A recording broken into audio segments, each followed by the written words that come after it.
How did they forget us? I'm wondering.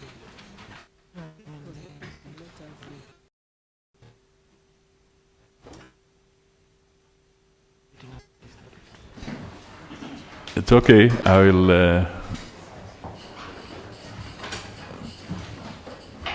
will help you. Don't worry, Joe, so that we save time. Thanks. Okay. First of all, let me wish everybody a Happy New Year. Happy New Year. Happy New Year.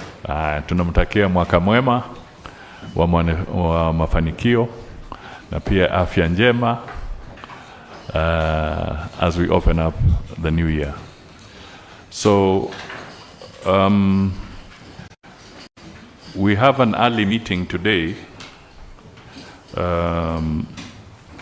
I'll want to put it in context by just making some short written remarks so that I don't veer off the purpose of this meeting. And then we shall engage in a very short discussion. And because we are so many, I will not want to attempt to introduce everybody. Because we could end up losing one whole hour doing introductions.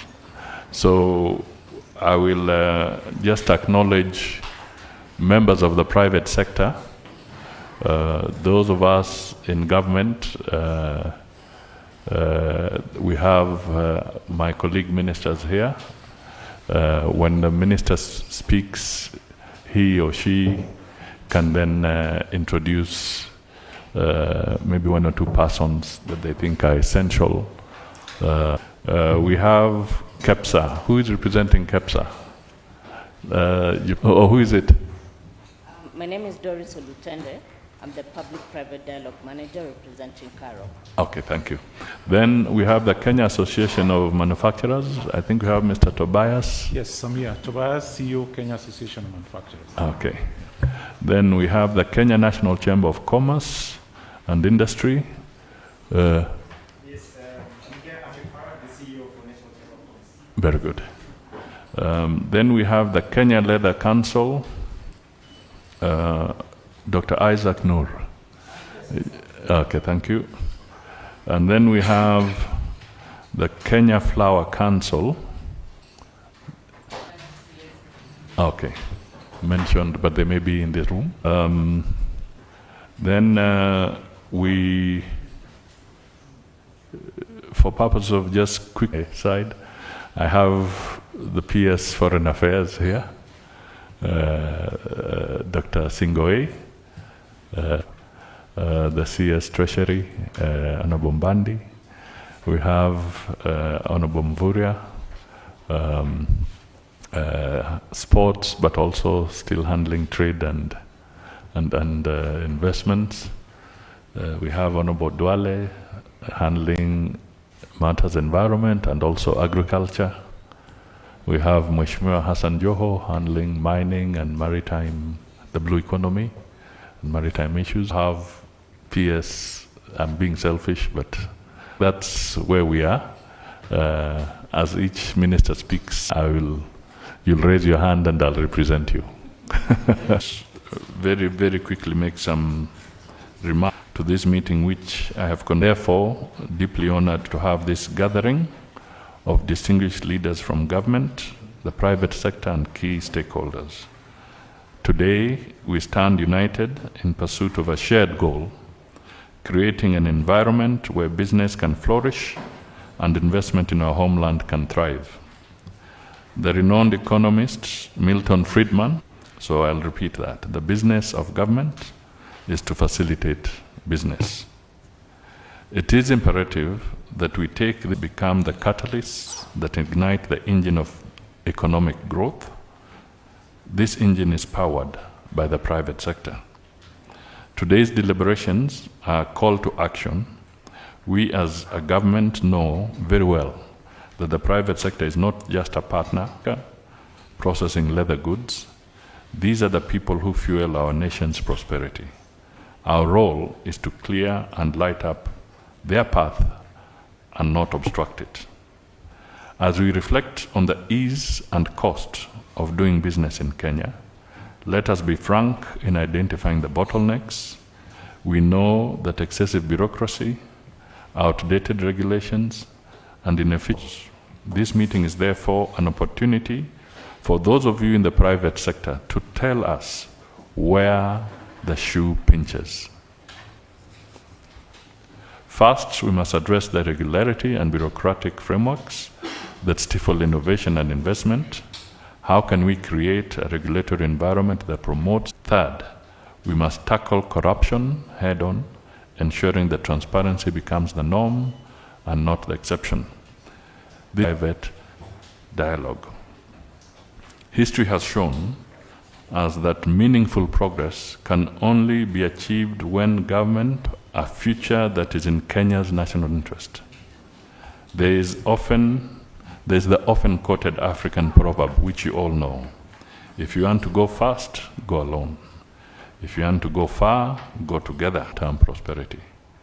When we leave this room today, let us do so with a renewed sense of purpose. The success of our economy depends on our collective efforts. The government's role is to create an enabling environment, one where businesses can innovate, compete, and scale. In return, we expect the private sector, or the private sector is not in words but in action. Let this meeting set the pace for our commitment to collaboration. Together we can drive Kenya towards a future where the engine of our economy runs on the fuel of opportunity, enterprise, and a supportive government. As we deliberate on creating a more conducive business environment, we must focus on the untapped potential of our youth. Kenya's young population is brimming with energy, ideas, and ambition. They are not just the future. They are the present drivers of innovation and creativity. If we equip them with the right tools, resources, and platforms, they will catalyze the transformation of our economy. Empowered, they can be key agents for development and peace. Let us ensure that our policies create an ecosystem where young entrepreneurs, innovators, and professionals can flourish, because they are left on society's margins. If they are left on society's margins, all of us will be impoverished. In closing, I leave you with the words of Theodore Roosevelt: do what you can with what you have, where you are.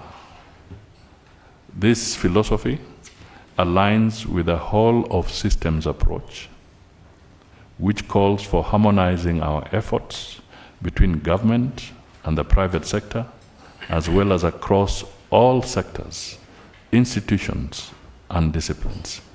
Such an approach will enhance efficiency, eliminate silos, and maximize our impact. Ladies and gentlemen, together we have the tools, the talent, and the persistence to achieve greatness. So I thank you, and we will go straight to business. We had communicated earlier to the private sector with some very specific areas that we wanted them to focus. So, ladies and gentlemen, with your permission, my colleagues will not speak up front. They would want to hear the private sector first. So we request that the first bite at the cherry goes to KEPSA.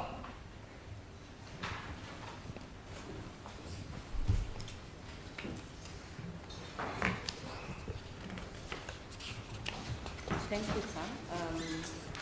Good morning, colleagues and all government officials present. Can you move the mic closer to? This opportunity as Kenya Private Sector Alliance to appreciate this opportunity to be here today. As you said in your remarks, to chart the way forward.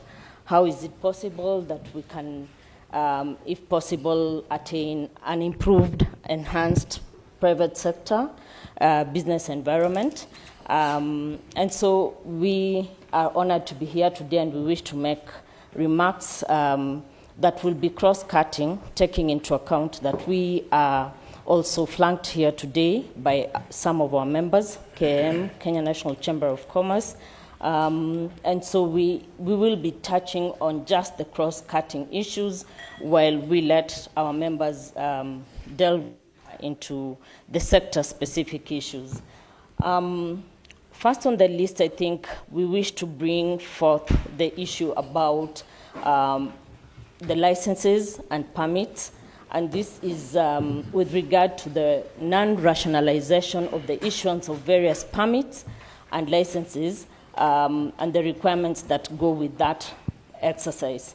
Why is this an issue that KEPSA feels is cross-cutting?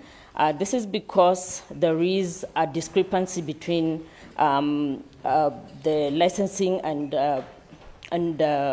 permitting regime, both at the national and the county level, and this is certainly going towards making it very, very burdensome for the businesses in terms of operating across the country with regard to trading.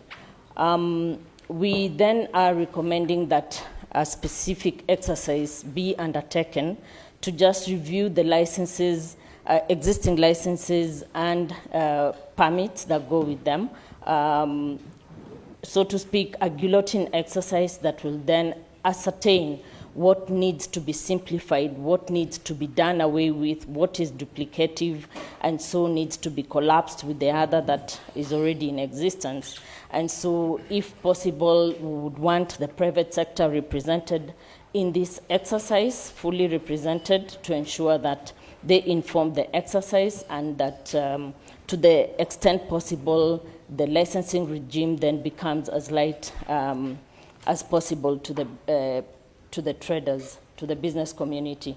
We also wish for we wish that the national trade portal is then enhanced to ensure that it incorporates all counties to have trade information at a centralized point. We also are suggesting that we fast track the development of the regulations to ensure the implementation of the County Government Uniform Licensing Procedures Act 2024. We believe this will go a long way towards addressing this particular burdensome issue. I'll go to the next point. The high cost and limited freight capacity to cater for horticulture exports for Kenya. We are proposing that an engagement of private sector, for example, the freight clearing agents, is considered in the policy formulations for trade logistics, just to help increase ownership and ease of implementation of the first and last mile decongestion strategies. We also are suggesting a reform of air freight charges and refreshing, or rather a refresher course to remind the personnel as well as the private sector stakeholders with regard to the regulations, requirements, and the international commercial terms to be at par while operating along the regional value chains and global value chains. The other issue that we wish to prioritize as a cross-cutting issue is the pending bills by national and county governments. We call on government to kindly expedite, to the extent possible, the outstanding bills that are supposed to enable business to carry on.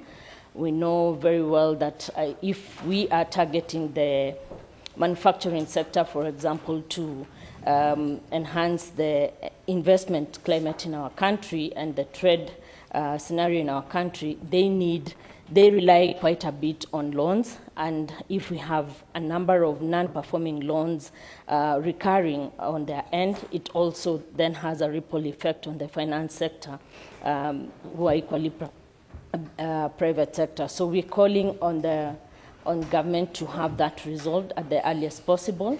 We also are calling for the reintroduction of the prompt payment bill, which was discontinued. We request that this is reintroduced and completion. We wish to call... Sorry, which bill? The prompt payment bill. The next cross-cutting issue is to do with the RD-SASA system. We note with concern the inefficiency of the RD-SASA platform, despite the noble idea behind it. And it has had quite a bit of a negative effect on the operations of businesses, because thanks to these inefficiencies, we are seeing billions of shillings being held up in bank land transactions and equally outstanding court cases withholding capital from the economy, also running in billions. So we request the expedited resolution of the legal and operational challenges being experienced by RD-SASA as a platform. The other issue is with taxation, instability in the taxation regime. I will allow my colleagues present to delve deeper into their specific tax issues. However, I take the opportunity to narrow down on the gaming sector. And the issue here, we are requesting that the National Treasury does revert the definition of the winnings in the Income Tax Act to pay out by the licensee, but does not include the amount stacked by the punter. The next issue, Your Excellency, is the general increased cost of doing business for investors in the petroleum industry. The issue here, we're looking at specifically Section 30 of the Finance Act 2023 that moved petroleum products to the standard VAT category, raising the costs by 8%. In 2019, the oil marketing companies earned 0.1% as a margin on the Kenya shillings 1 million investment. But from July 2023, with a margin of 2 million, they could only earn 0.05%. So we are requesting that National Treasury does revert the petroleum products VAT to 8%.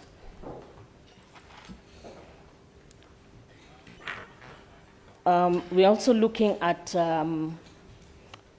the imposed export duties for magnetic iron ore.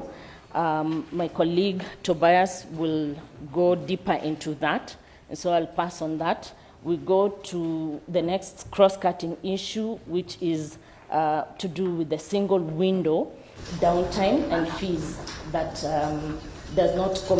is not commensurate to the service, causing delays at the port. Despite extending the free cargo clearance period at the Kenyan ports from 2 to 4 days, only 40% of the cargo at Mombasa is cleared within this reviewed time frame. And so we are requesting that the rationalization of the costs that have been charged by the single window is considered or reviewed, so that it matches the services that it's offering, and equally that it is improved so that the system does away with system downtimes that hinder competitiveness of our port in the region and beyond. The other issue is regarding the sustainability of the national implementation strategy for the of the private sector in Kenya. We wish that KEPSA is included in the FCFTA and Tripartite Implementation Committee, so that we are then bringing the lens of the business community across the country in these discussions. Another issue is the non-tariff barriers on priority products in the national value chains, for example, the juices, edible oils, tobacco, dairy, meat products, confectionery in EAC and Comesa market. We request the government to consider addressing the non-tariff barriers affecting external markets, for example, on the products I've mentioned, and equally to prioritize market development of value-added products to priority target markets. For example, coffee, tea, dairy, confectionery, and the target markets we are looking at is DRC, Ethiopia, South Africa, Egypt, Nigeria, Ghana, EAC, Comesa, and SADC. I believe this will go a long way to bring about mutual recognition agreements with standardization bodies, food and drug authorities, target markets in target markets to reduce lead time and compliance costs, as well as market access challenges. With regard to the East Africa Community Vehicle Load Control, we also feel this is a cross-cutting issue, which we draw the attention of government to the East Africa Community Vehicle Load Control Act 2016, and we're calling for the review of the Vehicle Load Control Enforcement Measures Regulations of 2018 with a view of waiving the actual load limit to provide priority treatment for trucks carrying perishable and petroleum goods.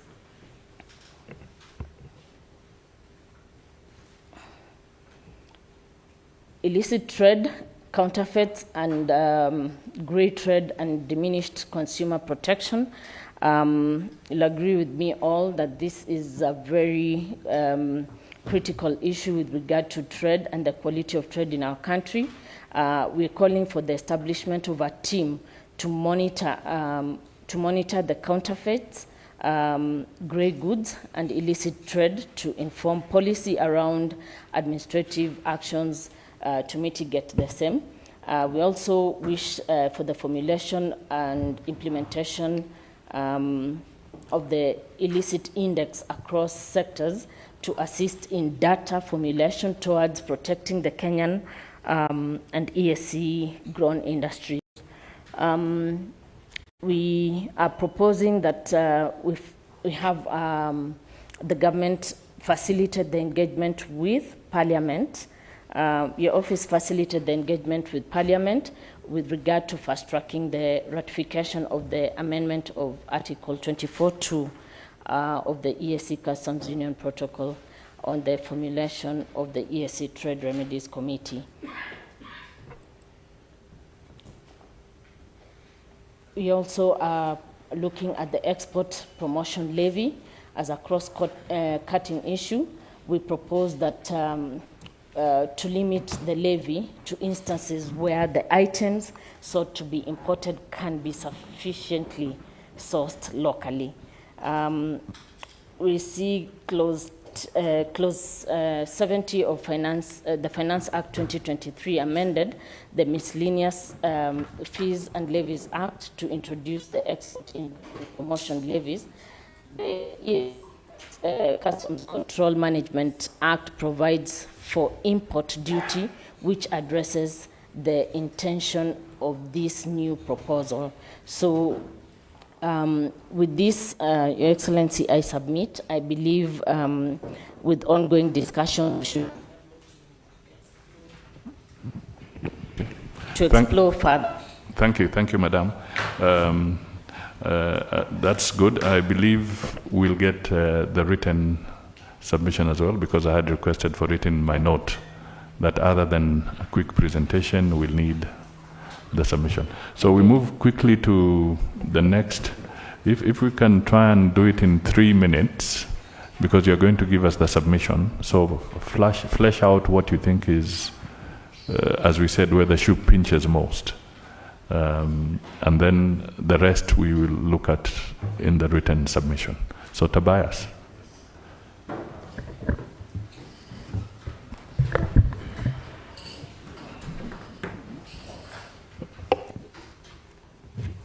Thank you. Thank you very much. So I will start, thank you very much. I will start by what is positive, what we think is you're doing well as a government, and you need to continue. One is a stabilization of the inflation rate. It is commendable that it's now at an average of 2.7% from 7.7% in the previous years. And also stabilization of the exchange rate. This is going on well, and it is good for business, and would encourage that it continues. Again, we need to watch in terms of inflation, the food prices. As much as we have stabilized this, if it changes, it will be not good for the citizen. On the exchange rate, one of the good things that we've noted that is working well in terms of improving the exchange rate and getting more dollars coming in is the agreements that have been signed, the trade agreement, the EU, EPA, AFCFTA, and we commend the government for that. Actualization in terms of trade. If this can be actualized, then we'll see a major impact and inflows in revenue for the benefit of the government and the benefit of the citizen. There's an issue that we have raised on the public finance management, and our prayer has been that the National Treasury to develop an action plan to implement the recommendations of the PEFA reports for both level of government, because this will create confidence in government by citizen in terms of public finance management. On manufacturing, manufacturing is key in this country. We are now at 7.6 contribution to the GDP. And if you look at quarter 2 of 2024 and quarter 2 and quarter 3 of 2024, you note that our contribution to the GDP was at 3.2 in quarter 2, and it reduced to 2.3 in quarter 3. So that's a concern that instead of our contribution to the GDP increasing, it is reducing. And some of the issues that we did identify and we want to address is issues around adherence to the national tax policy. The national tax policy was a very good guideline. It's a very good document that creates predictability in the tax environment. However, there is a feeling that in certain cases we've not been adhering to the national tax policy because there is no predictability in the business environment when we are passing policies touching on taxation. So our proposal is that we look towards adhering to the national tax policy when we're implementing budget.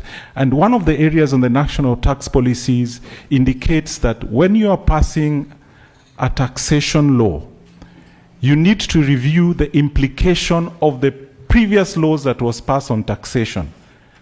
Did it generate revenue? If it generated revenues, but it closed so many companies, why should we retain it? So the impact and impact of implementation of the previous laws need to be assessed before we implement new policies going forward. The other issue is on the tax amendments, tax law amendments, Bill 2024. Of course, there are clear, very good positive wins that we noted, we have documented. I will not read all of them, but we want to thank National Treasury and MITI for the excellent effort in terms of addressing some of the issues that we recommended. However, there are some concerns still on the railway development levy, the rate increase from initial 1.5 to 2.5. Our concern is on the raw material, that the raw materials need not to be taxed at a higher rate in terms of the railway development levy, because this again promotes industrialization in the country. The other thing is about the regulatory environment. The manufacturing sector in this country is struggling with the weight of ever-increasing costs of fees, levies, charges by government agencies. We know the intent of every government agencies to raise these fees, charges, and levies is to collect money. But we are collecting money to the extent of killing some business or closing down some business. So we need to do an assessment. This is our country, we build it together, both private sector and government. The impact of some of these levies charged left, right, and center from both national and county government is impeding our competitiveness in the region. And we need to just lay this conversation on the table and see how we can address it. I know and understand it's about generating revenue, but do we generate revenue to the extent of killing or closing down our businesses? The last issue, because some of those issues have already been mentioned, county fees and charges, I'll not repeat that. That has already been mentioned. The other issues is illicit trade. In our own estimation, government is losing over, there's a potential loss of revenue that could be more than 300 billion because of illicit trade. And the office of the DPP needs really to support in this exercise, because we do understand there are cases touching on illicit trade that need to be prosecuted, and that revenue got back to government. We strongly feel that the avenue of collecting revenue should be also based on this kind of culprits who are doing illicit trade. The last item is on the cost of power. The cost of power in this country is expensive. We are 70% more expensive than our counterpart in the region, and even if you go far to South Africa, we are 70% expensive. And one of the major reasons that is causing the expensiveness of our power, which is a cost of production, is the reliance on thermal. The reliance on thermal. We have the IPP, independent power producers, who are supplying or producing power at a very expensive rate. And this one needs just a political will and say, within the next 5 years, we are going to reduce these IPPs. And our proposal is we reduce the usage of IPP from the current, I think it is 30% to 20%, and then 10% in the next couple of years, and increase the use of hydro from the current 50% to 70%. With that, as we deal with the issues of IPPs, we'll be able to reduce at least the cost of power. And with that, I think we will see an improvement. My last point is that the manufacturing is a strong support to the growth of any economy, particularly in Kenya. Kenyan manufacturing has a potential of contributing at least 20% to the GDP and 1 trillion in revenue if we take the necessary measures to support the local manufacturing. I submit. Thank you. There was something that your colleague there mentioned, something about manganese, that magnesium, and she passed it to you to emphasize. Yeah. Oh, okay. I think it's the mining issues. It's around the mining issues, and in terms of, in fact, we did meet the minister and the PS around this conversation, how these charges are affecting the mining sector. The levies and the fees that are introduced affecting the mining sector. And the CS did promise to have a conversation and see what we can do to support the mining sector. Thank you, Tobias. So now I can move very quickly to the Chamber of Commerce. Good morning, Your Excellency. My name is Ahmed Farah. I'm the CEO for Kenya National Chamber of Commerce, and I'm also privileged to be a member of the National Investment Council. And I want to take this opportunity first to appreciate the State Department of Investment Promotion and Ministry of MITI for all the efforts and initiatives that they have undertaken to try and put together issues of concerns for private sector. Having the advantage of participating in a number of those discussions from the National Investment Council point of view, Your Excellency, I want to confirm that a lot of the issues presented by my colleagues have already been captured and reported and collected by SDIP and deliberated by the National Investment Council. If I remember well, and correct me, PS, if my memory fails me, we documented quite a number of issues and solutions proposed, and even identified government agencies, MDAs, that are responsible for unlocking those issues. The plea that I would want to make now, I'm wearing another hat of CEO for KNCCI, is actualization of the solutions that have been proposed. Your Excellency, a lot of time has been invested by private sector members seated in this room, and some not in this room, the officials of MITI and the National Investment Council. And I think what has been frustrating to a lot of our members when I speak to them is they have engaged time and again with relevant government officials on specific issues and sectoral issues and high-level issues as well that need to be unlocked. So, Your Excellency, I think, and also if my memory doesn't fail me, is we, through MITI, I think private sector institutions and Chamber of Commerce in the country, to address the issues that have not been. We want to also appreciate the efforts of government, as suggested by my colleagues here, in managing the fiscal indicators of the country through difficult time, but of specific concern that, if I might just raise, because you're going to provide submissions, Your Excellency, and pending bills. Pending bills really is a pain point for all our members and all private sector members. It has not only curtailed and constrained their ability to meet their working capital, but also they're not able to plan and meet the demands that are potentially available out there in the markets. The latest statistics, I think, if I'm not wrong, is close to 700 million shillings of unpaid bills. And then there's also the issue of unpaid tax refunds. 700 billion. Billion shillings. And then the other thing that I wanted to focus on is the unpaid tax refunds. The unpaid tax refunds, Your Excellency, has exposed the business to a lot of suffering, also curtailing on their working capital.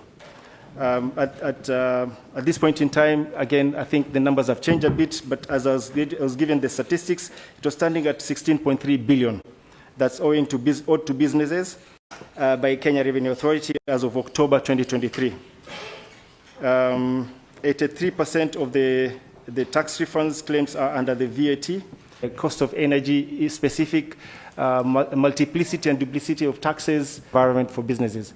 So for us, our rallying cry as KNCCI is for government to, through a laser-focused approach, consolidate, come again and revisit the issues that have been collected through the year 2024, calendar year 2024 and 2023, and let's actualize them, because a lot of that has been covered. Thank you. I submit. Thank you. Leather? Your Excellency, I seek your guidance. Yes. We are putting this place as private sector, but we are 100% government. Yes. I am my minister and my PS. Then that's okay. Thank you. Then the prayer sufficed. Thank you. So we can skip that portion because I think some of the issues are already captured in the presentation there. So let's go to the Flower Council.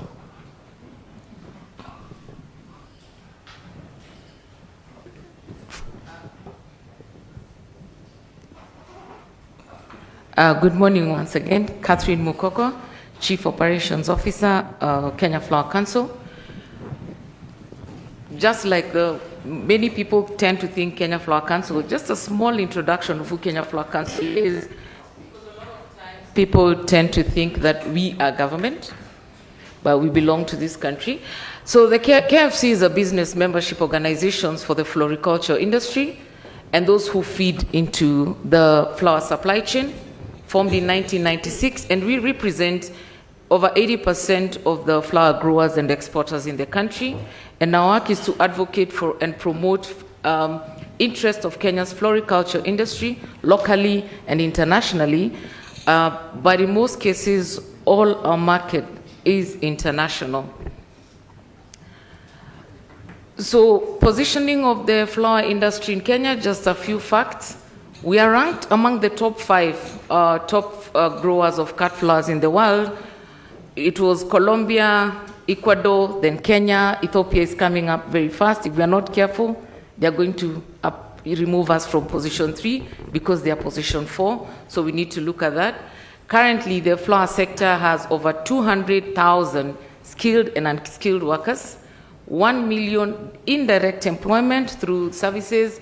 70% of our workforce in the flower industry is female and influences over 2 million livelihoods. You realize the flower sector is not within the urban areas, but in most rural areas, and you find that this flower sector drives the economy of the rural areas where they are domiciled. Floriculture accounts to 70% of the total horticulture. Almost members that we export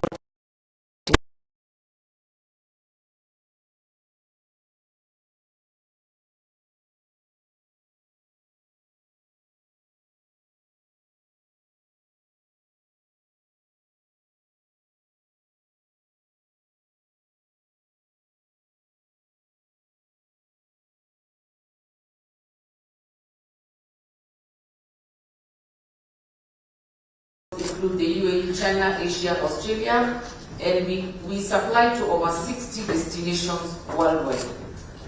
So with that, I can quickly go through what our ask is and the challenges that we are facing. But before I do that, I will borrow what Tobias, the Kenya Association of Manufacturers, just to say as well, we appreciate the efforts that the government is doing in working with us. I specifically want to thank the CS Trade, Buria and PS Abubakar and PS Kobulo for the support that you have been giving the sector and for the inroads that we have been making in some of the challenges that we are facing. So I quickly move on to the challenges. Our first ask is on logistics. Because our product is perishable and is exported, our main source of this is air freight. But we've been having a few challenges in the past couple of months due to lack of enough capacity that has led to a lot of congestion at the airport. We have also seen several international airlines withdrawing their flight services from JKIA in favor of other routes in China and the US that are offering better returns because of the cost. And then the expensive cost of flight here in the country is discouraging traders from trading in the country. So that's a big issue for us. The impact of this has been the reduction in the industry's performance because we are unable to service our orders. For example, the December-January February period is very high because of Valentine. There are so many occasions that are happening and they require these flowers. So if we are able to have capacity, then it means we are not able to fulfill our orders to our clients, and that leads to quality of product deterioration. Since it's fresh, it needs to get there when it still looks good. The longer it stays, then it loses its vitality. And of course also there's loss of business for our members. The market share becomes less because, of course, if we don't do well, Ethiopia is coming up first. So if most people would be interested in taking their business to Ethiopia, or the investors prefer investing in Ethiopia. And of course, loss and reduction of revenue. And that ultimately contributes to us not being able to pay the government enough. It gets reduced. So we would just request your support in making sure that coming up with a way that is going to be favorable to make sure whatever we want to export, there's enough capacity. How can we work to make sure that this doesn't go down for us? The second issue, and my colleagues have spoken much about it, is taxation. There's a lot of over-taxation and haphazard introduction of taxes. I would say that a flower farm currently, and I have the list here, pays 56 or 58 taxes. We've listed them down, and we will share this as an annex to our submission to you so that you can look at it. Some of these include the unique consignment reference charge that is charged at 10%, 10 per entry. And Tobias, I think, has also captured that. So what that does is, we have a lot of investors that are getting discouraged by these charges. So they want to come and invest here, but when they are given this list, they think it's not worth it for them. So that's something we need to safeguard, because if you look at the impact of the flower sector and contribution to our GDP, that is something we really need to safeguard. I know most of the time we think tea, we think coffee, but I don't think we take time to really look at what the flower sector contributes to the economy of this country. So our ask is just consideration of tax incentives to the growers and the floriculture players so that they can boost the income to the industry, and then also improved proper stakeholder involvement in decisions regarding increased taxes in the country. And still in terms of the levies and licenses, what happens is, because of this, there's reduced profit margins, because you get money and you end up paying so many taxes, there's nothing left for you. Reduced competitiveness for the industry, and investors are shying away again from investing in the country. So we would like a lot of involvement and support and participation. Get our views, know where does it pinch us, how can we help you make these things work, and how can you help the flower industry also succeed. The last item I would want to request is a reduction of VAT on farm inputs. The 16% that is imposed sometimes is not refunded immediately. So we have a lot of backlog in terms of refunds that our members have not received. So we are requesting that farm inputs be zero rated for VAT or charged at a reduced VAT rate. Because we have the chemicals, we have the fertilizers, how can you work with us to see how this can be favorable for us? And then, the VAT refunds. We have some members who have not been refunded, and the amount is close to about $1 billion in tax refunds. You know, so if we can streamline that, that's our peak ask as the Flower Council. We had an in-depth meeting with the investments PS, Abubakar. So, and we are looking forward also to the actualization of the task force so that some of these things can be quickly addressed. I submit, and thank you very much.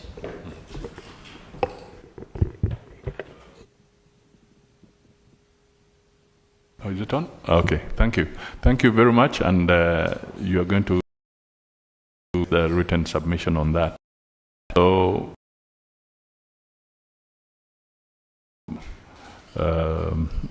ask my colleagues to make some comments, and if they so wish, they can react partially to some of the issues you have raised, not necessarily comprehensively, because today is a dialogue first.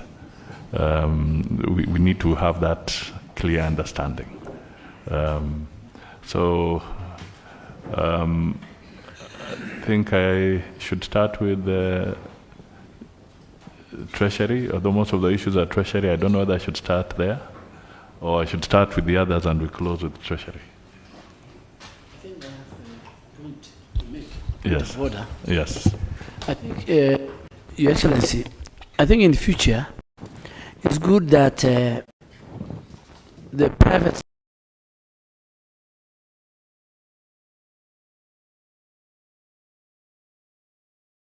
so that leverage and I can as we sit here,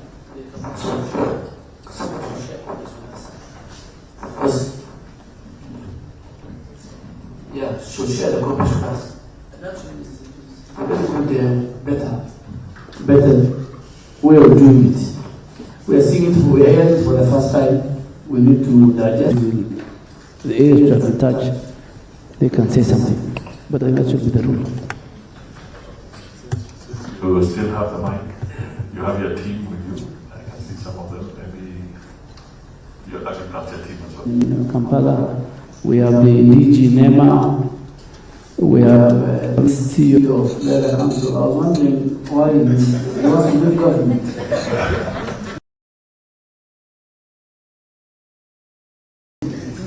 And who else is from the ministry? I think another three people. Thank you. Thank you. Okay. Thank you, Your Excellency. My team, I have PS for Blue Economy, Benson Jaji, the PS for Mining, Elijah Mwangi, and PS for Maritime Affairs, Geoffrey Kaikupo. Your Excellency have taken note of most of the issues, particularly that touch on our ministry.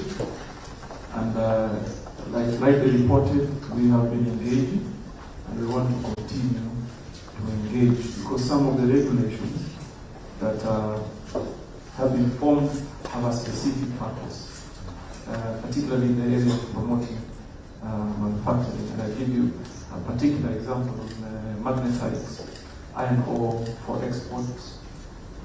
Whatever rate we put up in place is to be able, first of all, to encourage setting up of manufacturing within the country. I would pick up a conversation with the association, with the manufacturing association, on particular charges. For example, the one we are engaged in is a 500,000 shillings fee that has been put in place. We believe it is part of the process of cleaning up, because for far too long we have had a cadastre full of busybodies who are occupying the space and no intention whatsoever to realize mining itself. So we want to make it reasonable but also fair for all of us. For example, there are issues that have been raised on quarry and road construction material that we have asked the ministry for self or voluntary declaration for the past year. And going forward, we agree, because there are instances where people say we don't want, they should be waived. And you realize that if you do a road construction for government, you have charged as government for some percentages that caters for the reward. You find it hard to pay. Where I see an opportunity for us to engage in a flood, Governor Sakadi is here, is in the area of county charges in matters management. And that we can pick up that conversation, because we are supposed to collect royalty that we share with the counties. So cess vis-a-vis royalty, maybe the area is timely disbursement, collection and disbursement from Treasury, but I see many opportunities that we're able to engage going forward, Your Excellency. And I commit to continue to talk. Thank you very much, Your Excellency, and Waziris and the private sector. On behalf of the Council of Governors, we are very happy and willing to continue this engagement. Allow me to just first introduce, we have our CEO, Mary Mwiti is here, and other members from the council, and also from Nairobi County government. We've taken note of these concerns, and these concerns, I must say, are not new. These are issues that we've discussed severally. The issue of licenses and permits, I think we need a thorough review. We've discussed this for many, many years, even at the Senate before. I think that proposal by, I don't know if it's KEPSA or Association of Manufacturers, for us to do an audit, because there could be duplication. I agree. There's possibly duplication amongst both levels of government, and that could be one of the takeaways from this meeting through the Attorney General or the Treasury, just to review all of these different charges by different agencies. Many counties have made progress with a unified business permit. Others have not yet been able to do that. We need to see how to support through the ICT ministry for those who have not been able to unify. The prompt payment bill, it's very funny, Your Excellency. I was the sponsor of this bill when I was in Parliament, but now as a governor, I can see how it may not be very practical. Just because of, liquidity issues. The intention of the bill is good. I don't think we need, to emphasize what it does when people are not paid, having delivered services and goods. I think we need some stimulus, and we need to work on it with Treasury. There's an audit being done by Edward Ouko and his team on pending bills. I think for the counties, we need some support. Of course, the bulk of that is Nairobi. I got 100. Out of the 700 billion, a seventh is Nairobi County. And many of them are historical, from the days of the council. So that one, short of a stimulus and also proper budgetary control, I'm not sure what both levels of government can be able to do to deal with that. But the bill, I don't think. But now I'm not a legislator. I'll leave that to the Attorney General and to the national government. But if I was to go back to Senate, I would withdraw that bill. Because I'd be jailed, by now, for not having honored some of those payments. We find ourselves in a quagmire because in June, the county licensing uniform procedures bill was passed.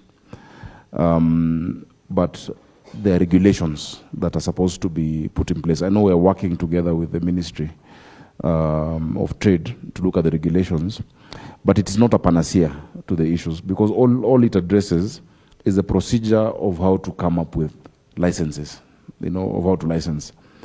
But that same truck driver from Mombasa will have to pay in every county until Malaba. That needs a bigger conversation. And what I wanted to hear was a proposal from the private sector acknowledging each county's right to levy that charge. How would it be more efficient? If it's one paying point, then it is distributed by the counties. Because stopping at every county, you can imagine 8 to 10 counties, on your way, is not proper use of your time. So a proposal would be welcome from the private sector. Finally, the Flower Council. First, I'd like to correct the presenter from the Flower Council. She said that they're mainly in the rural areas. Your biggest market, apart from export, is Nairobi. If you go to City Park. And I'm in City Market just down the road. So unless this Valentine's you want us to siangaliane vizuri, please retract that statement. We employ very many people. If you pass by City Market every morning, there are hundreds of people cutting the flowers, loading them. And so we're part of your ecosystem. Please consider that. But beyond that, just to help you with the logistics, we're keen. Now, what we want as a Council of Governors, and specifically as Nairobi, I think the private sector needs to work with us now, because a lot of the challenges we're grappling with, and I thought Honorable Duale would mention, and I know he will emphasize, a lot of the pollution and illegal dumping is coming from your members. Number one, engaging unlicensed private service providers who do not dispose their garbage at the final disposal sites. And so as we clean, they're the ones who dump along the roads, and I can see the DG of NEMA nodding, polluting the river. We have the polluter pays principle. In many other countries, you find the big companies, the bottling companies, etc., actually putting in some resources to the local authority that is supposed to take care of the environment. I hope we can work together on the environmental issues. Your Excellency, I'll leave it at that for now. But as COG, we are willing to continue this engagement. I think our technical teams will sit with yours, or whichever way forward is agreed upon from here. Thank you, Excellency. Now that you touched, he may want to respond to something. No, Your Excellency, this is a very good meeting, and I will, once I get that document, we will respond accordingly, factually. On the Flour Council issue on freight, I think it's not the Ministry of Agriculture, as we have done our bit, so it's the Transport Ministry. It's about freight. And I had seen a letter on my desk from the Minister for Transport talking of the Flour Council and their clients deviating most of the cargo that used to go by sea to the air freight. So that is one of the, I think he's saying that's one of the reasons why we have total jam. And I think he was trying to tell that more people should use freight. But as the private sector and the Kenya Association of Manufacturers have given us what they need government to fix, then from an environmental point of view, then you must also take something home. You know, it's give and take. And on a light touch, the private sector, Your Excellency, posts sometimes huge profits. Some of us, we look at their books, or on TV, we see them. So if you're making huge profits, I think they lead to government. Government gives you the infrastructure. Government gives you the road, the power, and many, many other amenities, the airports. So we have a serious challenge with the private sector and the Kenya Association of Manufacturers in as far as environmental protection is concerned. Very, very serious, and we will provide. When you have 145 factories who decide not to have the infrastructure for waste disposal, and they put that waste into Nairobi River, then the sustainability report, every individual, corporate and social, must take the issue of environment very serious. And that's why in our constitution, the framers of our constitution decided not to put environmental protection even in an article. It is in the preamble. The preamble of our constitution talks about we must protect the environment, our heritage for now and the future. And that's why me and Governor Sakaja, we have a serious duty to clean this city and create green spaces and clean the 27 kilometers of Nairobi River. So as we're sitting here, I think the business community must also take their duty to make sure that they protect the environment and help government and other institutions and county governments in major waste disposal. As a country, waste disposal is a serious, so that we have designated dumping sites in our cities. We have a proper way of disposing all the waste, whether they're chemical. And for everybody here, the business community, the way you are complaining of the counterfeit and illicit trade, then those who do illicit things on the environment, we are the same. You can't say this person is doing illicit trade, at the same time you are dumping all the industrial waste into in our rivers. So I think, as I told you earlier, I think we need to have another meeting so that like the summit, so that we resolve the issues that the private sector is raising. Then also as government, respective ministries and the county government, we also have issues we want the private sector and our good people, the Kenya Manufacturers Association, they can do. I mean, they're very critical in our country. This revenue we run, this government comes from the private sector, come from Kenya Association of Manufacturers and the Flower Council and many other small, medium businesses. So I think that's all I can say. But it's good they share with us the documents, and then we can even respond to them in a week's time through your office. Yeah, thank you. Thank you. Switch to this side. Let me start with the Honorable Muvuria. As we said, the documents, once submitted, we shall ensure that all the colleagues here and all departments will get, so that we are speaking from one page. Thank you. Thank you very much, Your Excellency, and also my colleagues and our partners in the KEPSA, Association of Manufacturers, and also the Kenya National Chamber of Commerce. I want to introduce the team. We have Dr. Kombudo, the PS Trade. We also have Dr. Mukwana, the PS Industry, and also PS Abubakar Hassan, who is in charge of investment promotion. Your Excellency and colleagues, this indeed is a very, very important meeting, and especially for the Ministry of Investment, Trade and Industry.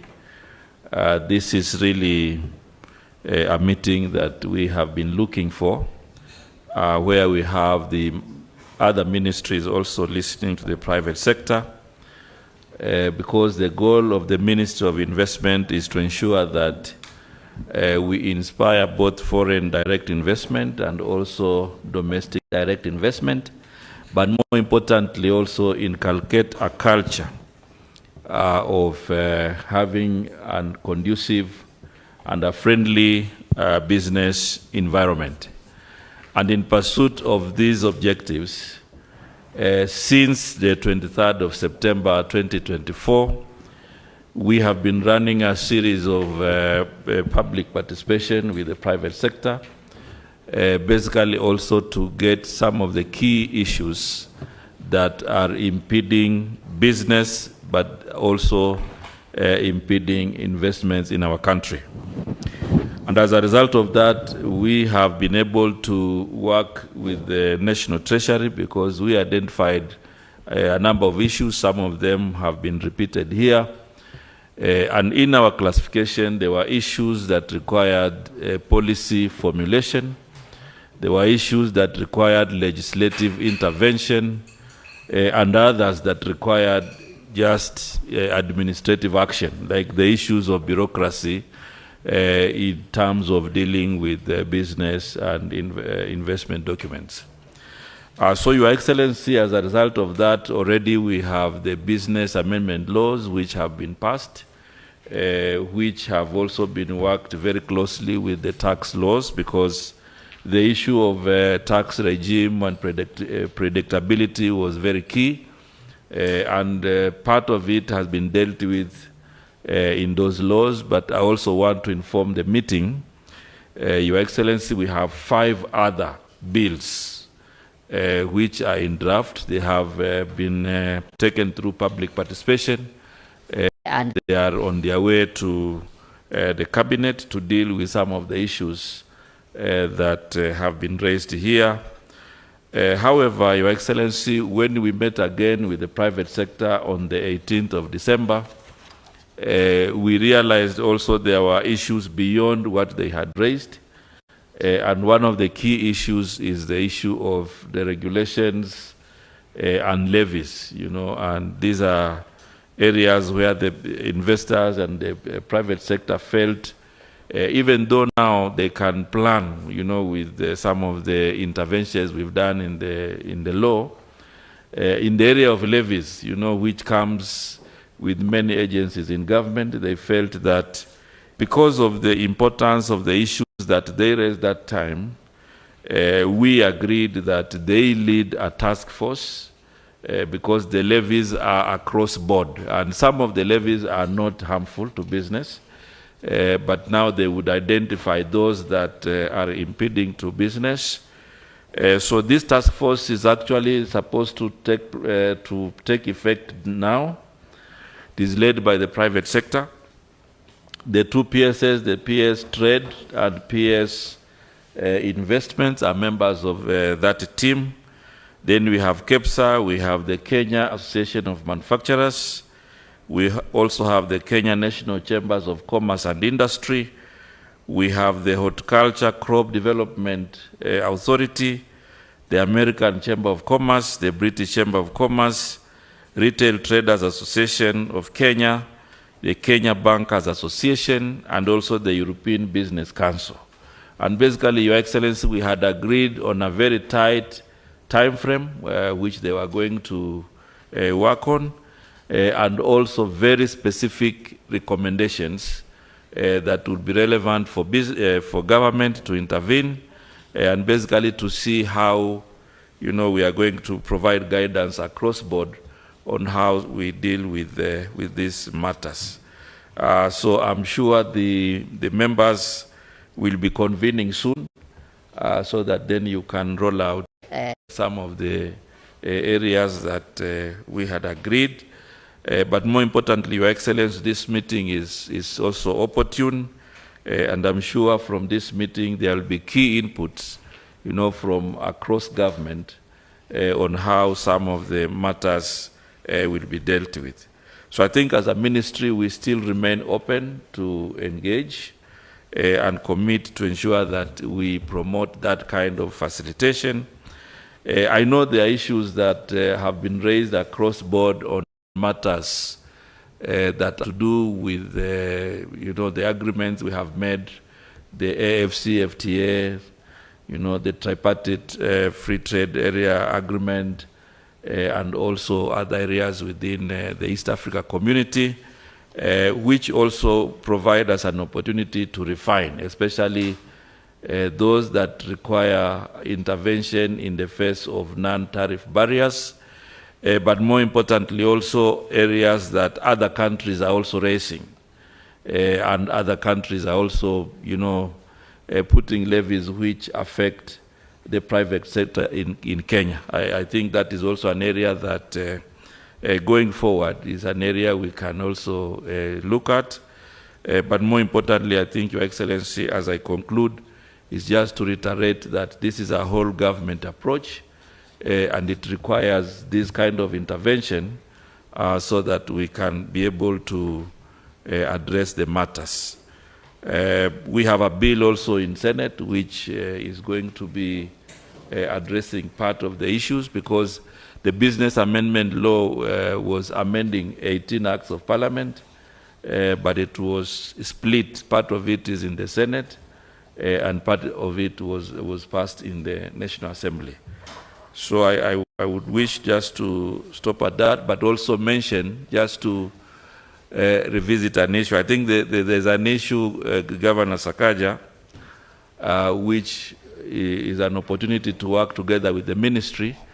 The matters on the cess and what you mentioned about the uniform system. I think when the counties, the Ministry of Trade and the private sector sit together, it will be very fruitful, to have something that, all partners can be able to comfortably propose and recommend. I wish to stop there, Your Excellency, and thank you very much for the opportunity. Thank you, Waziri. On the task force, because it looks like there was a little bit of a ping pong here. It's being driven by the private sector, isn't it? Yes. And the chair is the private sector. So maybe one might want to know when does it convene?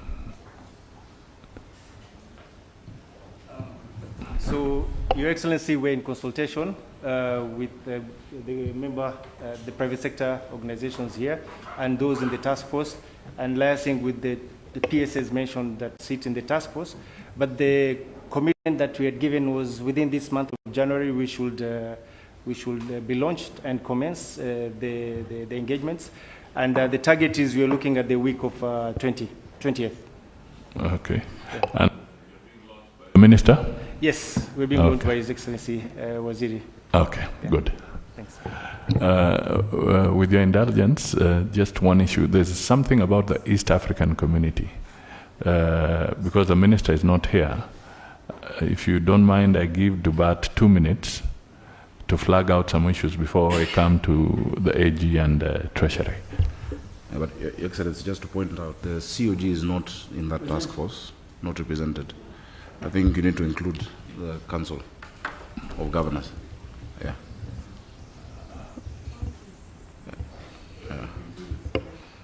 Okay. All right, Dubat, do you have 2 minutes? Thank you very much, Your Excellency.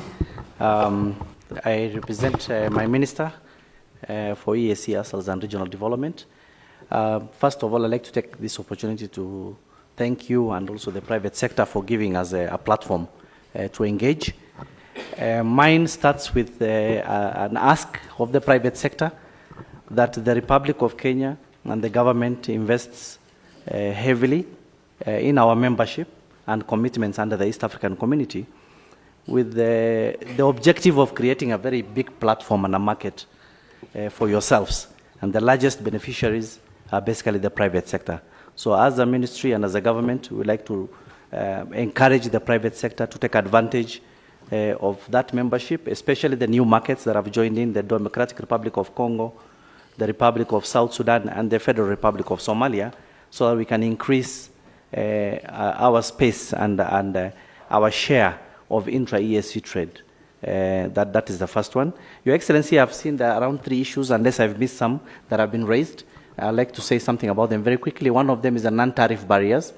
We are aware that non-tariff barriers is a big problem for the region. It's something that manifests in different forms. It's something that we've been managing as a region, and we have a regional mechanism for management of these non-tariff barriers. Kenya, being the largest businessman up to last year in the region, of course faced a lot of challenges in terms of these administrative and technical barriers to trade as well. We're working very closely with the ministry, especially the State Department for Trade, to find ways of eliminating these non-tariff barriers. In the regional mechanism, we have made great strides and we have removed some. And we also have bilateral engagements with the specific countries. Currently, we are aware as we speak that there are only 7 non-tariff barriers against the Republic of Kenya, 3 with the United Republic of Tanzania, for which we have had a deadline with the ministry, and my colleague PS for Trade. I think we have next month or the month after a bilateral engagement with Tanzania, and we're trying to see how we can remove those 3. We have 3 that is against us by the Republic of Uganda, and again, we are working together with him and the Foreign Affairs Ministry to set up those conversations. And we only have 1 against Rwanda. So we are making progress. So we want to assure the private sector that we are pursuing both regional and bilateral mechanisms to eliminate these non-tariff barriers. There's an issue which was raised on the Vehicle Load Control Act, which is basically harmonization of road user charges. That is a live conversation in the region, in EAC. We are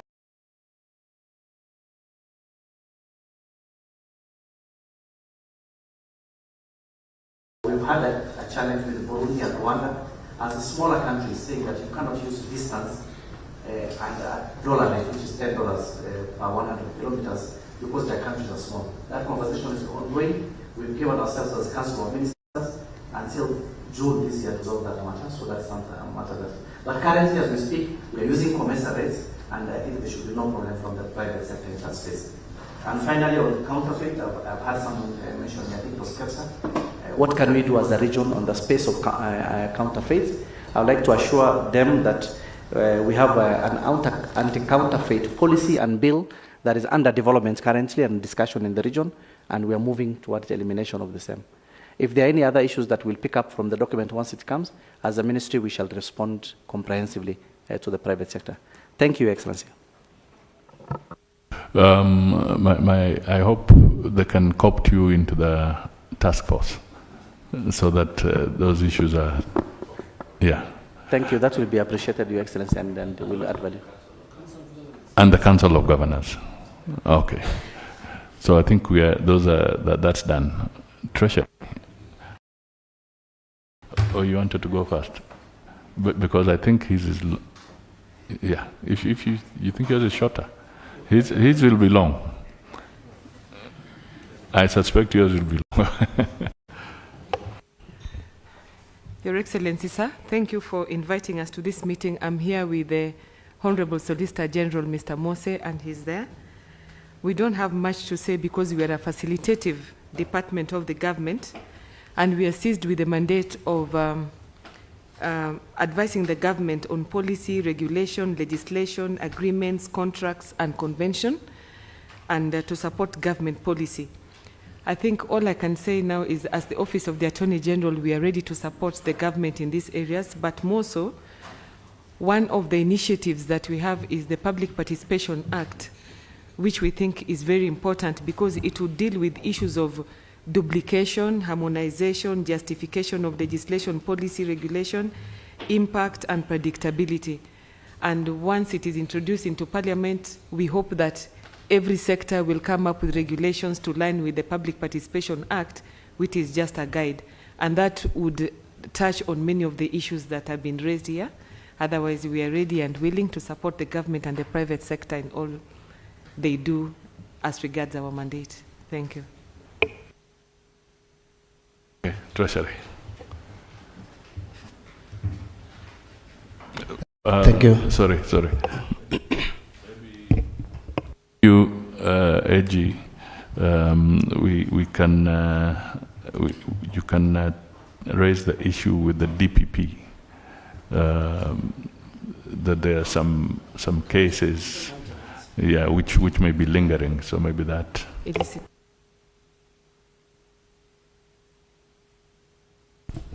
Thank you, Your Excellency, and I want to thank you, together with the private sector, for convening us this. It was morning, now it is afternoon. Let me first begin a space or environment that would help businesses thrive. But also, again, we rely on the private sector to create jobs for both social and political stability, and also to give us money to run government and provide services. So having said that, I know a lot of issues have been raised that are touching on matters finance, matters taxation, and generally how to help ease the ease of doing business better. I promised to, I think maybe I get the other one.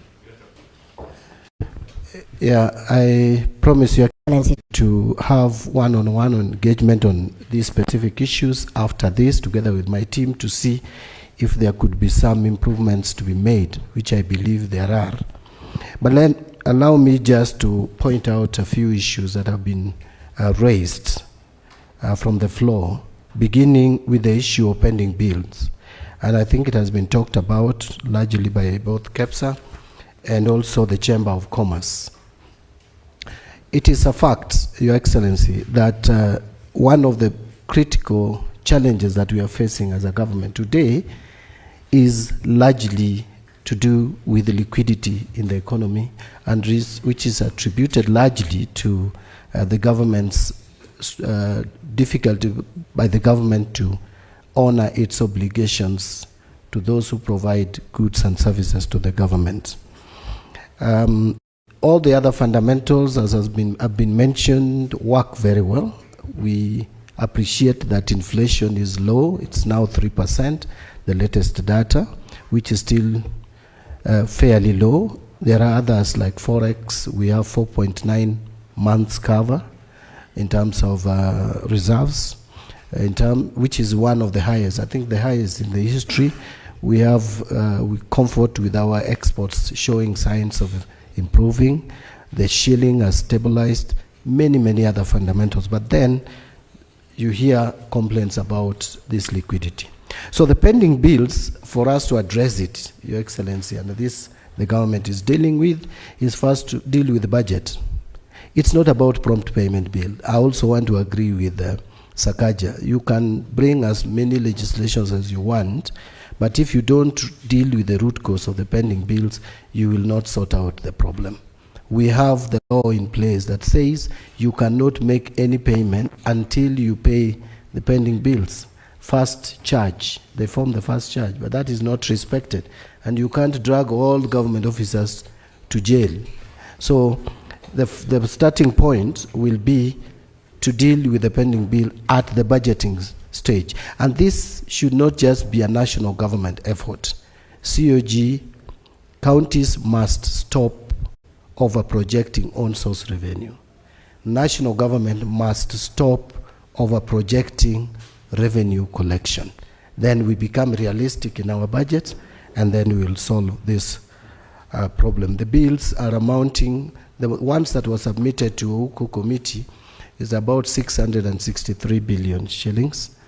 From the preliminary analysis, that was the brief that was given to me, the bills may come down to about 450 billion after verification. But again, we carried forward from last financial year 151. So you're talking about not less than 600. A lot of it is under road sector. There is a strategy to deal with that, and I will make a proposal to the cabinet on if we can come up with a system like a stimulus to help pay the bills over a period. It will not be done in one financial year, maybe 2, 3, certainly I think more realistically in 3 financial years, but we have to develop a policy so that again it is done without any favoritism in it. Something that does not touch directly to my ministry, but this issue of cost of energy, I think, Your Excellency, this is something that we may need to deal with it. I think there's been a lot of talk around it. But let me mention something about some of the levies that KEPSA feels shouldn't be there, like the petroleum, the petroleum VAT on petroleum products and export promotion levy. I want to say that as we think of trying to cut on this cost, we must also maintain the principles of taxation. As a principle of taxation, tax system should be simple. It should be fair. So if all other products attract VAT, then you must have a very good justification for excluding others. Because the moment you come with multiple rates of taxation, then that tax system will fail to obey the principles of simplicity and even violate the principles of fairness. So we are trying to move away from multiple rates of taxation. As a matter of fact, I am one person who is so against zero rating of commodities. We are thinking of if the bare minimum we can do, if a commodity is so essential, then we may exempt but not zero rate. So the exemption would to help so that we don't increase the prices of these commodities is even to go to the raw materials going into those commodities and also exempt so that we obtain the same result as if they were zero rated. Oh, you talked about, I think it was the flour sector, you talked about the cost of the VAT on farm inputs. Actually, most farm inputs don't have VAT charged on them. But if there are some that you have issues with, then we'll pick them out. But we will go for exemption. I am against zero rating because, again, the reason why you are crying about refunds that are not being honored is because a lot of those refunds are fictitious. There are a lot of business people, and they are your members, who are simply thieves, and they are stealing from the government and they're stealing from Kenyans. They make claims that are not authentic, colluding with our KRA staff. That is what we must avoid. That is why I have been singing this song of avoid zero rating. Even some of the items which have refused, which have defeated us, we can't remove them from zero rating, but we should, like bread, we should remove them from zero rating, because it is only helping these unscrupulous business people and not the intended purpose. I'm trying to summarize, Your Excellency, and as you rightly said before, that mine may be a little bit more. So I've addressed the issue of tax refunds. We are really trying to make sure that the tax refunds, we streamline that process and make funds available to make tax refunds in time to help liquidate or give liquidity to the business people. On adherence to the national policy, I can't agree more. Our national policy is very simple. We must enhance certainty, predictability, but you see it is a new law that was just passed. It's a new policy. You have to settle. Actually, we are looking at possibility of not even having finance bills.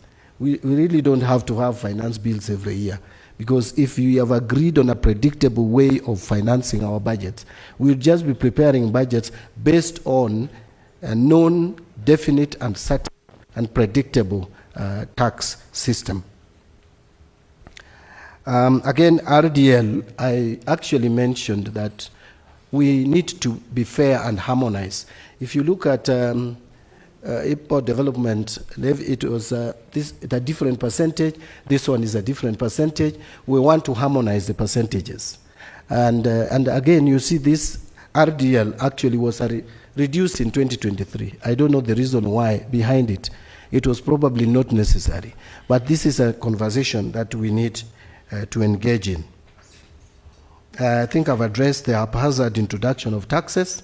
We are going to see more predictable tax regime going forward. I think I've answered the reduction of VAT on inputs. Actually, when we talk about many taxes or multiple taxes, although they intended that the result is the same, or the outcome, but a lot of these are actually not taxes. They are actually levies that come about from various ministries. Maybe what we may need to have, Your Excellency, is we could even consolidate some of these levies and have one, so that, I mean, they are not so multiple. We may still raise the same amount from them, but we actually need to harmonize and even consolidate. But I want to end by saying two things to the private sector, Your Excellency. Sometimes we engage, and my recent engagement with it on tax laws amendments, tax procedures, and even the business laws amendment bill, is a lot of suggestions came from the private sector, and you supported us so well. But you tend to support us more in the boardroom. And when we get the bashings, even for some of the suggestions which have come from you, we don't hear you. I think you need to be bold where you feel something is working for the private sector. Just be bold and also tell Kenyans that at least this one came from us.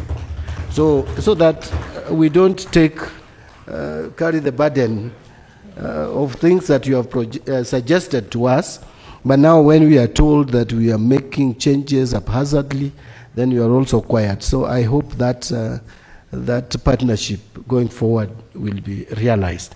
Finally, Your Excellency, I just wanted to mention to the private sector that if the government fails or implements its programs in a manner that hurts the economy, you're the ones who hurt most.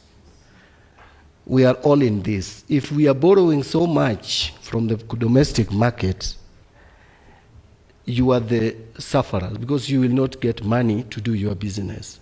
So I think it is in the interests of all of us to work together and understand that we still need to mobilize revenue to be able to finance the bigger part of our budget without borrowing too much.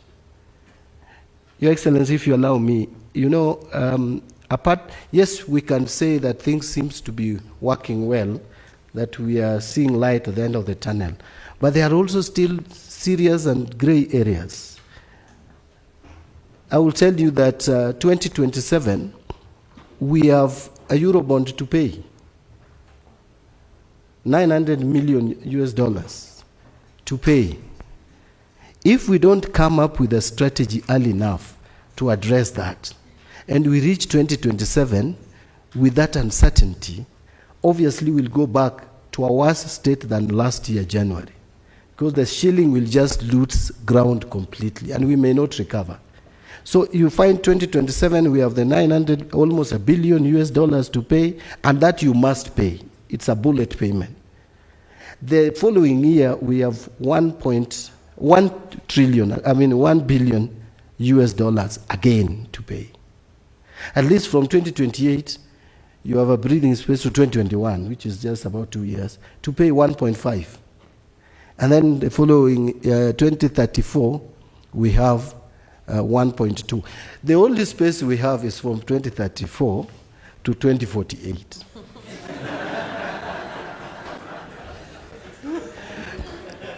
That is the time that this country should relax. You know, I've looked at these figures and sometimes ask myself whether we should have done a few things earlier better. So even as you complain that the government is too aggressive, you must understand the environment in which we are operating. If we close our eyes and ears and wait for things to sort out themselves, that is probably what others did previously, and we are where we are. We must look for ways of solving some of these things even before they hit, so that when that time comes, 2027, we must address it in 2025. And 2028, we must address now, so that we don't postpone and push problems to another group of leaders. Thank you, Your Excellency. Thank you. So based on the principle of natural attrition, then it means that the younger people in the room must work very hard to the end of our okay. And I've heard too many male voices. I don't know if there's, from the private sector, is there anything that you might want to suggest on the way forward? Don't go back to the issues, those ones are covered. Just on the way forward, one comment from the private sector, preferably a lady, or if not, Tobias, do it. Okay, I'll give you two. One Tobias and the other. Okay, just. So, thank you very much, and thank you for this meeting. I think what we are agreeing on is the challenges we are facing are collective challenges, both for the private sector and government. It's not one-sided. So one area in terms of way forward is the committee's recommendation needs to be concluded as soon as possible to capture clear recommendations on what needs to be done, and then submitted to the government, cabinet, and then a decision needs to be made based touching on different ministries. Number two, we are also going to speak well in terms of the successes of government. And I think I can cover myself. My first presentation touched on what you have done well. We are going to do that because it is a shared responsibility. So that's a commitment I want to put forward. Thank you. Thank you. A lady from the private sector. Thank you for calling on us to also put in our voice. I'm a culprit. I guess I just started by stating the KEPSA position, but the truth of the matter is that KEPSA and the relevance of KEPSA would not have been a reality today if not for the goodwill of this government and the previous government. So we truly take the opportunity to register our appreciation for the goodwill we have received from the government.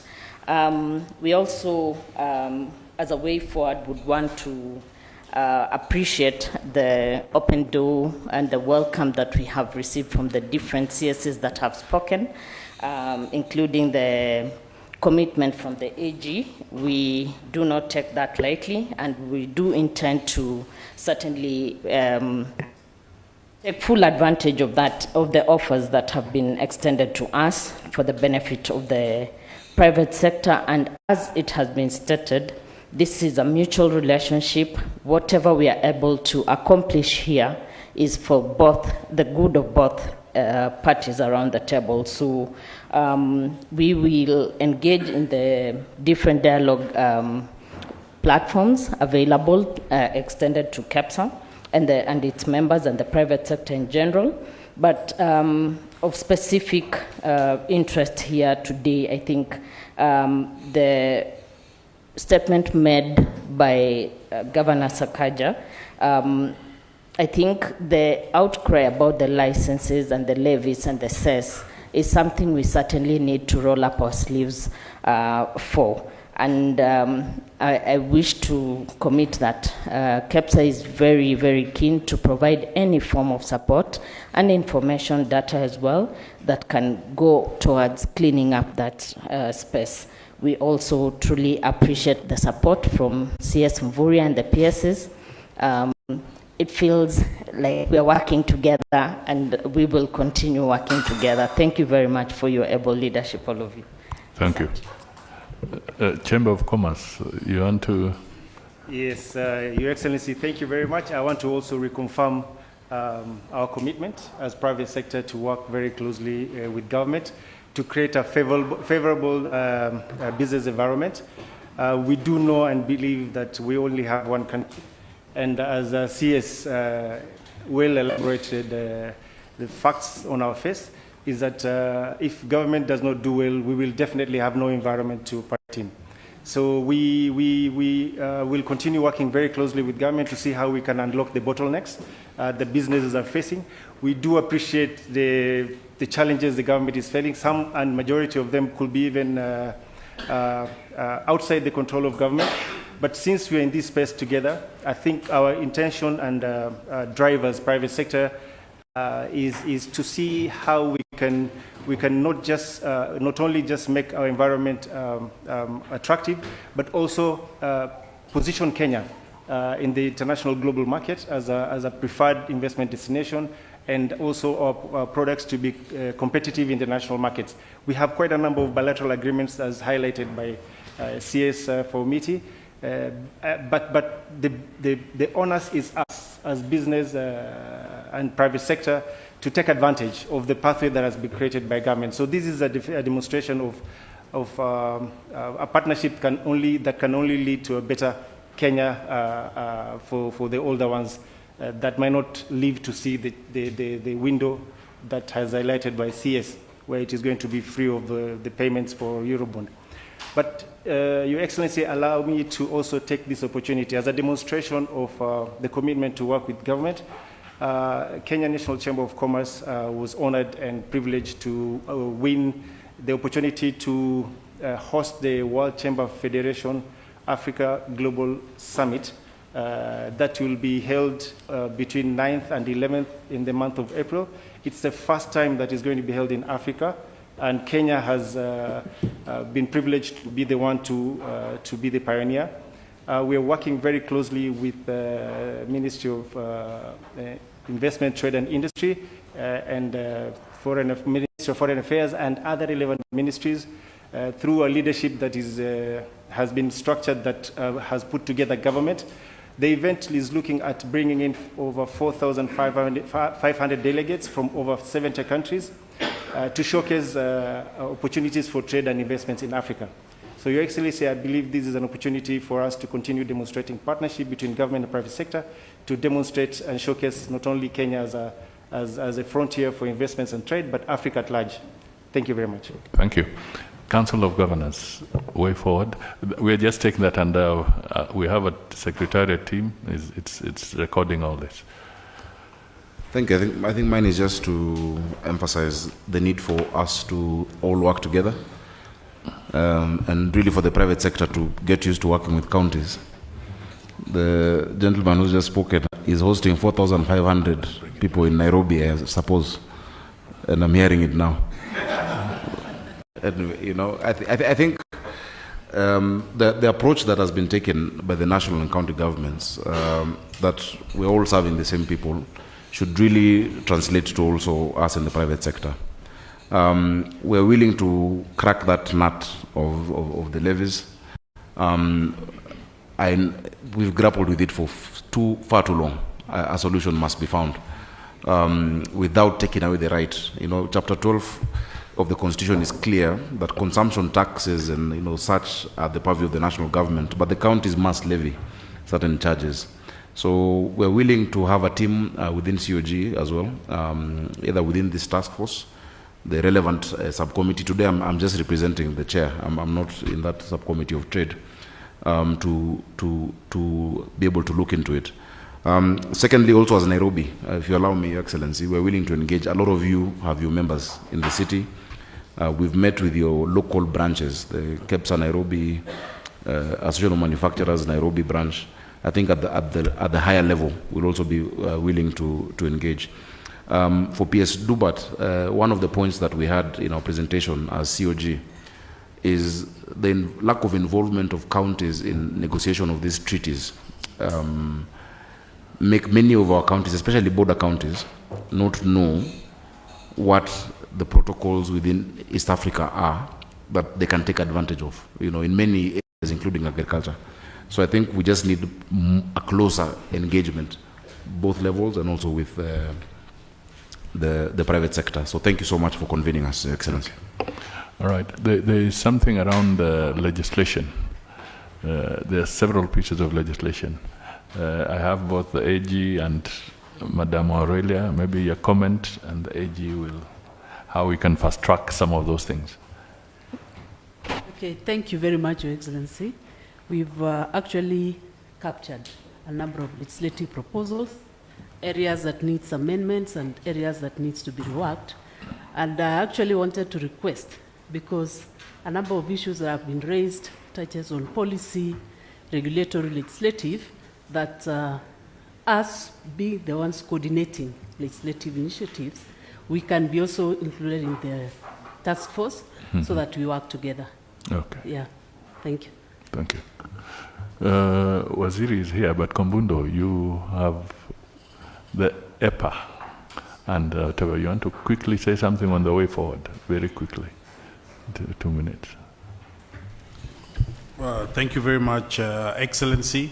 By way of quick brief, we, starting last year, are implementing the Economic Partnership Agreement between Kenya and the European Union, which I think provides lots of export opportunities.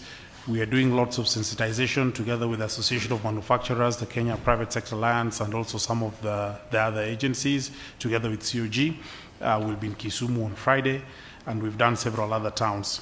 I think governance tools within the economic partnership agreements that allow us to have a grievance mechanism that quickly addresses problems that can take several years at the World Trade Organization, but using this mechanism can take just months. So for example, in the flower sector, whereby you're having issues to do with the false codling moth and raised inspection rates by the European Union, we are having a council the first quarter of this year.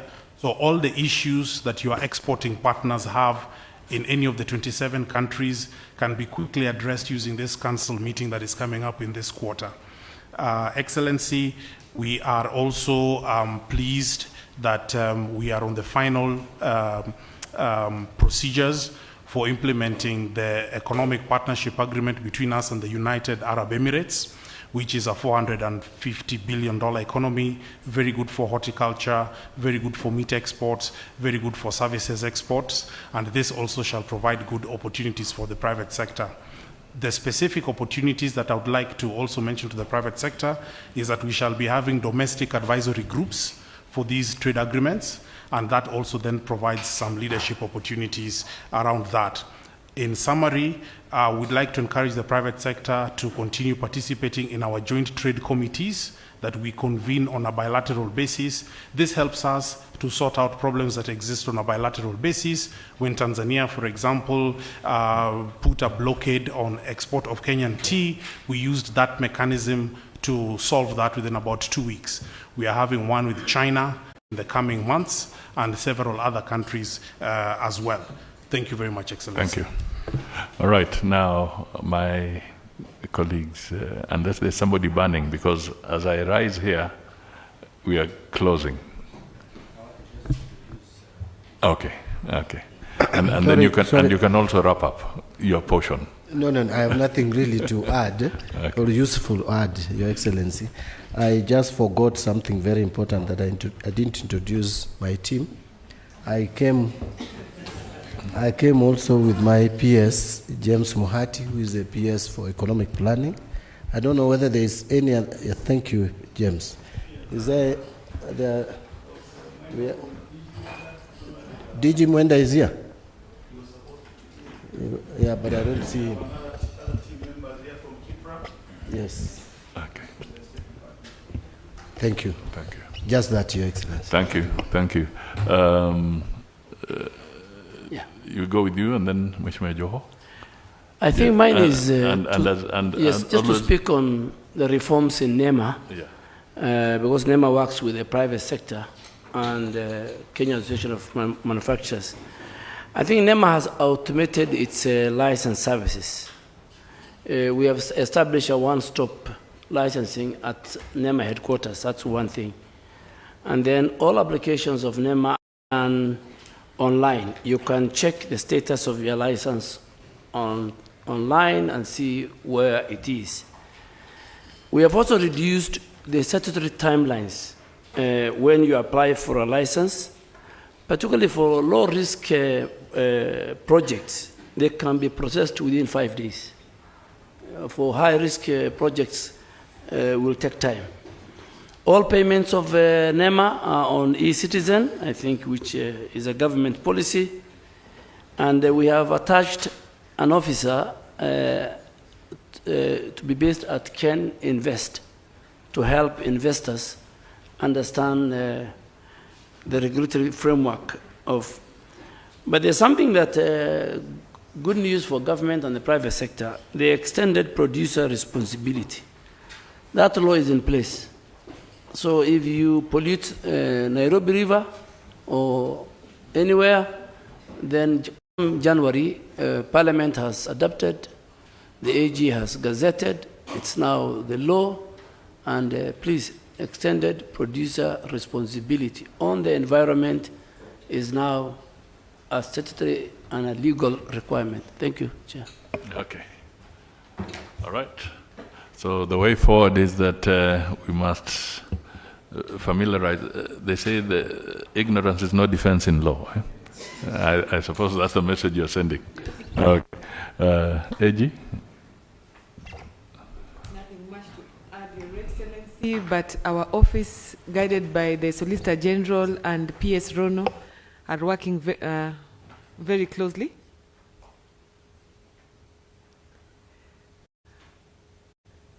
I was indicating policy, legal issues to support. Bear with me. I'm used to calling you governor for 10 years. All right, so I think we are done. On the way forward, they've captured your sentiments, but critically, what I see is that we need to fast track the bills that have been canvassed and more or less prepared, so that they can now be dealt with, and we finish those areas.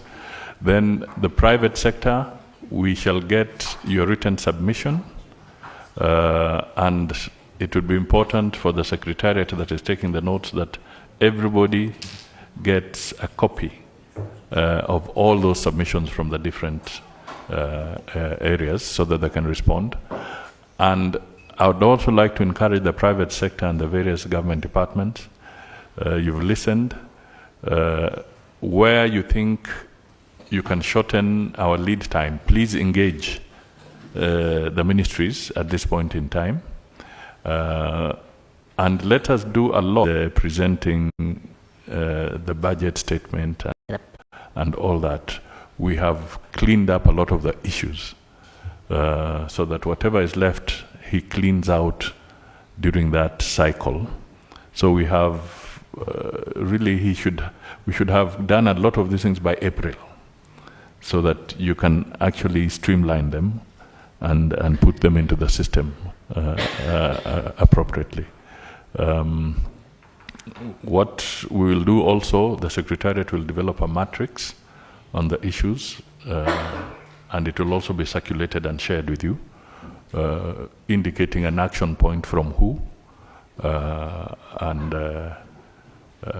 how, so that we can now have a way of measuring what we have. And I want to say that there are very good people here. In this country, sometimes we don't realize just how good. Like I was watching, I think it is BBC, either yesterday or the day before, while in Ghana in the evening. And the United Kingdom is now introducing the ETA.